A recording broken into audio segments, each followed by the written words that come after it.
Une protestation qui semble hélas bien dérisoire au regard du terrible conflit libanais qui est reparti de plus belle, si l'on peut dire, depuis 15 jours. Jean-Claude Perpère. Un dépôt de carburant en flammes pour les chrétiens du Liban, encerclés et au bord de la pénurie totale. Ce n'est là pourtant qu'une péripétie secondaire en comparaison des ravages subis ces derniers jours. Ici, il n'y a pas eu de trêve pascale. Les duels d'artillerie n'ont pas cessé. D'un côté, les Syriens et leurs alliés druzes et chiites, des centaines de canons et d'orgues de Staline pointés sur la zone chrétienne. De l'autre, les forces chrétiennes, bien armées elles aussi, retranchées dans leur réduit de 1500 km² entre mer et montagne et qui ripostent aux 155 mm.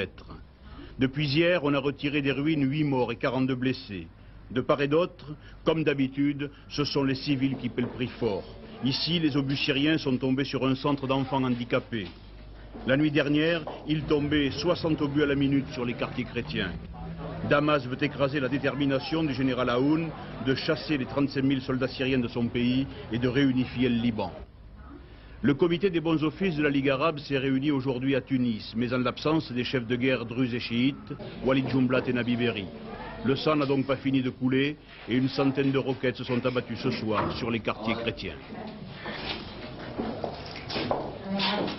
À l'étranger toujours, l'ETA en revanche a décidé de prolonger sa trêve jusqu'au 24 juin dans l'attente des résultats